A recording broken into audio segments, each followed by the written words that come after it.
శ్రీమాత్రే నమః. సద్గురు జ్యోతిషాలయం నుండి శ్రీ పరాభవనామ సంవత్సర ఉగాది పంచాంగ శ్రవణం మరియు ద్వాదశ రాశులకి ఎలా ఉందో మనం తెలుసుకోబోతున్నాం. ముందుగా welcome to spot news K27 TV ప్రేక్షక మిత్రులకి శుభాకాంక్షలు. శ్రీ గురుభ్యో నమః. నమస్కారం. అందరూ కూడా మీ యొక్క ఇష్టదైవాన్ని ప్రార్థన చేసుకోండి, మీ తల్లిదండ్రులకి ప్రార్థన చేసుకోండి. నూతన సంవత్సరాన్ని ప్రారంభిస్తున్నాం. శ్రీమాత్రే నమః. సద్గురు జ్యోతిషాలయం నుండి శ్రీ పరాభవనామ సంవత్సర ఉగాది పంచాంగ శ్రవణం మరియు ద్వాదశ రాశులకి ఎలా ఉందో మనం తెలుసుకోబోతున్నాం. ముందుగా welcome to spot news K27 TV ప్రేక్షక మిత్రులకి శుభాకాంక్షలు. శ్రీ గురుభ్యో నమః. నమస్కారం. అందరూ కూడా మీ యొక్క ఇష్టదైవాన్ని ప్రార్థన చేసుకోండి, మీ తల్లిదండ్రులకి ప్రార్థన చేసుకోండి. నూతన సంవత్సరాన్ని ప్రారంభిస్తున్నాం. శ్రీ పరాభవనామ సంవత్సరం మిథున రాశి ఫలితాలు. మిత్రులారా, మీకు శుభాకాంక్షలు. మృగశిర నక్షత్రం 3-4 పాదములు, ఆరుద్ర నక్షత్రం మరియు పునర్వసు నక్షత్రం 1-2-3 పాదాలకు జన్మించిన మీరు మిథున రాశి వారిగా పరిగణించబడుతున్నారు. ఈ సంవత్సరం మీకు శుభాశుభ ఫలితాలు ఎలా ఉన్నాయంటే, కొత్త అవకాశాలు, కొత్త బాధ్యతలు, కొత్త పరిచయాలు. సంవత్సరం మొట్టమొదట కొంత ఒత్తిడి కనిపించిన సంవత్సరం మధ్య నుంచి అభివృద్ధి అభివృద్ధి అభివృద్ధి అభివృద్ధి అభివృద్ధి. గెట్ రెడీ మిథున రాశులారా, జాక్పాట్ ఆన్ ద వే. అద్భుతం. గోచార ప్రకారం శని భగవానుడు ఈ సంవత్సరం శని మీనరాశిలో 10వ స్థానంలో సంచరిస్తున్నారు. ఉద్యోగంలో బాధ్యతలు పెరుగుతాయి. కష్టపడి పని చేయాల్సిన పరిస్థితి వచ్చినా చివరికి మంచి గుర్తింపు వచ్చే తీరుతుంది. గురు భగవానుడు 1వ ఇంట ఉంటారు ప్రారంభంలో. జూన్ 2, 2026 గురువు 2వ ఇంటికి మారుతున్నారు. అక్టోబర్ 31, 26 గురువు 3వ ఇంటికి మారుతున్నారు. జనవరి 25, 2027 తిరిగి 2వ ఇంటికి వస్తున్నారు. దీనివల్ల ఆత్మవిశ్వాసం పెరుగుతుంది, ధనలాభం పెరుగుతుంది, కుటుంబ అభివృద్ధి పెరుగుతుంది. మరి రాహు కేతు ఈ సంవత్సరంలో ప్రారంభంలో రాహు 9వ ఇంట్లో, కేతు 3వ ఇంట్లో. డిసెంబర్ 6, 2026 రాహు 8వ ఇంట, కేతు 2వ ఇంట. దీనివల్ల ప్రయాణం పెరుగుతుంది, కొంత మానసిక ఒత్తిడి వస్తుంది, ఆధ్యాత్మికమైనటువంటి యాత్రలు పెరిగే అవకాశాలు ఎక్కువ కనబడుతున్నాయి. ఇంకా ఈ సంవత్సరం అంతా కూడా ఉద్యోగస్తులకి ఎలా ఉంటుంది, ప్రైవేట్ మరియు ప్రభుత్వ ఉద్యోగస్తులకి తీసుకుందాం. ముందు ప్రైవేట్ ఉద్యోగస్తులకి చాలా మందికి మాకు లే ఆఫ్ అయిందండి, మాకు టెక్నికల్ గా మమ్మల్ని ఉద్యోగం నుంచి తీసేశారండి, మా పరిస్థితి ఏందండి? ఇదే పెద్ద క్వశ్చన్ మార్క్ కదా. ఇది దేశంలోనూ అంతర్దేశంలో విదేశాల్లో ఉన్న వాళ్ళకి కూడా కలిపి చెప్తున్నాను. ఇది తప్పదు. దీనికి ఆల్టర్నేటివ్ మాత్రం ఎప్పుడు చూసుకుంటారు. అందుకే ఎప్పుడు ఒకటే ఇన్కమ్ సోర్స్ కాకుండా ఆల్టర్నేటివ్ ఇన్కమ్ సోర్స్ కూడా చూసుకోవాలి. మీతో పాటు చిరు వ్యాపారం మొదలు పెట్టండి. ప్రైవేట్ రంగం వాళ్ళు చిన్న చిన్న వ్యాపారాలు ఈ-కామర్స్ ద్వారా చేయండి. పెట్టుబడి పెట్టి షోరూమ్లు కాదు, ఈ-కామర్స్ ద్వారా చేయండి. క్లౌడ్ కిచెన్స్ చేయండి, లేదా చిన్న చిన్న వస్తువులు మార్కెట్ చేయండి.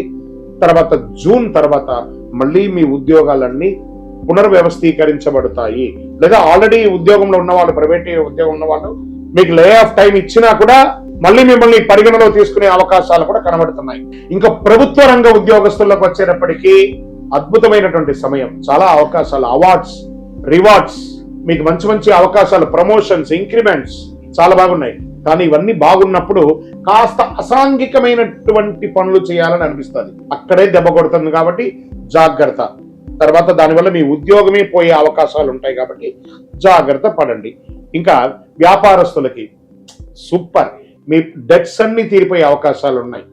నిల్వ ఉన్నటువంటి వస్తువులన్నీ త్వరగా అమ్ముడిపోయి కొత్త కొత్త వస్తువులతో, కొత్త కొత్త వ్యాపార మెడికల్తో expansion of your business branches లేకపోతే ఫ్రాంచైజ్ ఇలా ఇచ్చే అవకాశాలు ఉన్నాయి.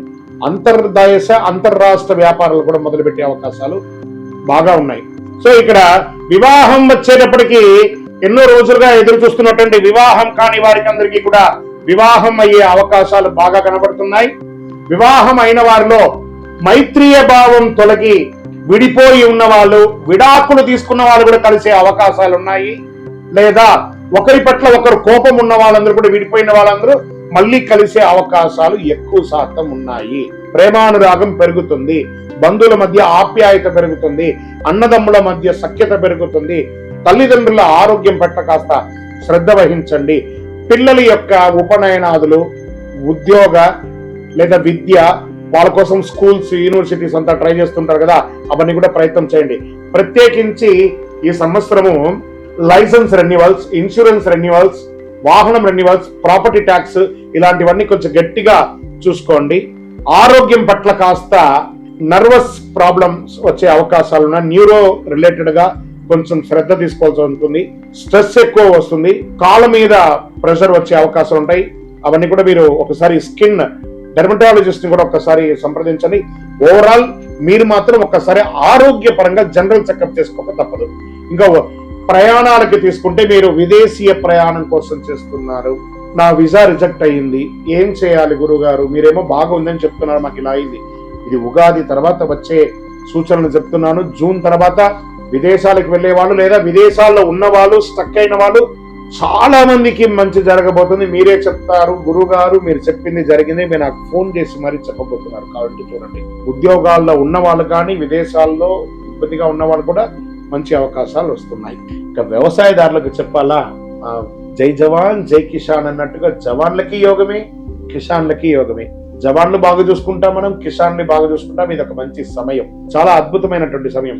సర్వీస్ సెక్టార్, డాక్టర్స్, అడ్వకేట్స్, తర్వాత పోలీస్ డిపార్ట్మెంట్, తర్వాత డిఫెన్స్, వీటి అందరికీ కూడా చాలా మంచి అవకాశం. ప్రభుత్వ రంగంలో సర్వీస్ ఫైర్ డిపార్ట్మెంట్ చూస్తారా వాళ్ళకి, తర్వాత ఎండోమెంట్స్ వాళ్ళకి, education sector, professors, lecturers, teachers, వీళ్ళకందరికీ కూడా ఒక అద్భుతమైనటువంటి సమయం అని కూడా చెప్పొచ్చు.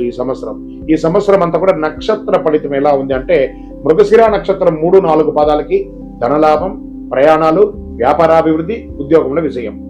ఆరుద్ర నక్షత్ర వారికి కొత్త అవకాశాలు, ఉద్యోగ మార్పులు, ఆలోచనలో మార్పులు, కోపం తగ్గడం. పునర్వసు నక్షత్రం 1, 2, 3 పాదాలకు జన్మించిన మీరు కుటుంబ సౌఖ్యం, గృహ సంతోషం, ధనాభివృద్ధి, వ్యాపారాల్లో అధిక లాభాలు పొందడము, ఇవన్నీ కూడా జరిగే అవకాశాలు ఉన్నాయి. అదృష్ట సూచనగా తీసుకుంటే అదృష్ట సంఖ్యలు ఈ సంవత్సరం మొత్తం 5, 6, 9. ఈ సంవత్సరం అదృష్ట రోజులు బుధవారం, శుక్రవారం. అదృష్ట రంగులు పచ్చ, లేత నీలం.